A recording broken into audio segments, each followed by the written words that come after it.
Well, this is indeed a pleasure. Andy roasted me at my 50th birthday, and I told him paybacks were heck. I told him in a text message last night, make sure you wear your big boy panties.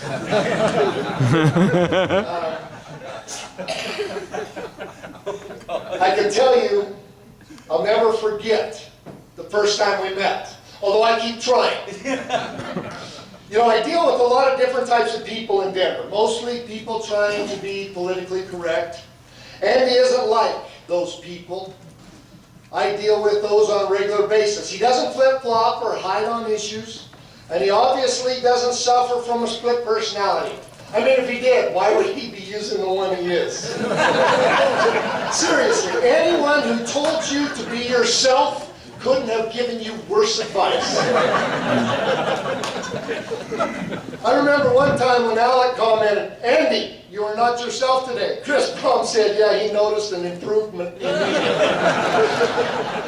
I remember when his computer beat him at a game of chess. Shortly after that, he was bragging to the rest of people in the station his computer was no match for him at kickboxing.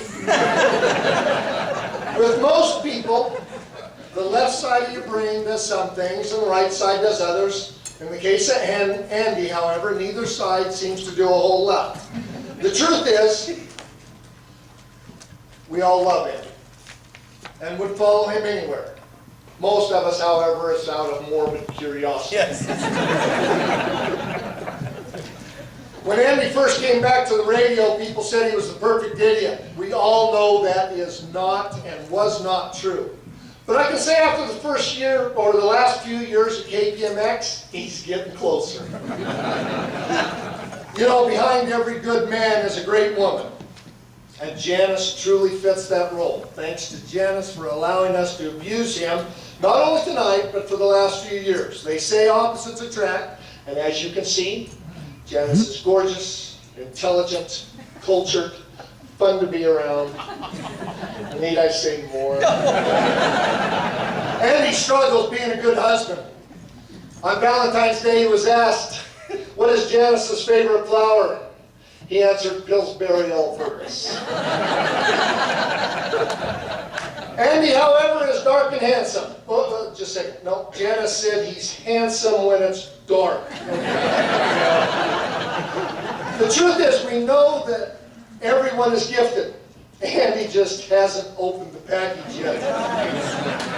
The city fathers and Janice have been working and contemplating on naming a street after Andy to make kind of a grand gesture of what they thought of him. I was on that street the other day. It was cold, hard, cracked, and of course, leaned to the right. It's truly an honor to pay tribute to Andy Rice and help raise money for such a good cause. But Andy hasn't always been the great guy the upstanding person that we know today. When he was in middle school, he had a teacher once, a math teacher, that made him show all of his work. If he didn't show his work, he got marked off double. His first test, he got a -28. So Andy, being the great guy, thinking man that he is, said, "I'll just sit next to someone smart." So he sat next to this smart girl. On the next test, she's going down, writes the answer to question 1. He writes the answer, copies. Get down to question number 5. She writes the answer. "I don't know the answer to this one." And he wrote down, "I don't either." Obviously, the teacher saw the signs, said, "You're cheating. You need to come in after class." Well, he came in after class, says, "I'm going to have to give you a 0 on this test." Well, Andy's sharper than the average guy at that age. He said, "Gee, -28, 0. I believe that will bring up my average." You know, I truly like Andy. I really do like you. People say I have no taste, but I do like you. Raise your glasses and have a toast to a man who the devil signed so many deals with that he got carpal tunnel syndrome. Andy Rice, it's a pleasure to honor you tonight on your 50th birthday. Lord help us if we have to do this in another 50 years.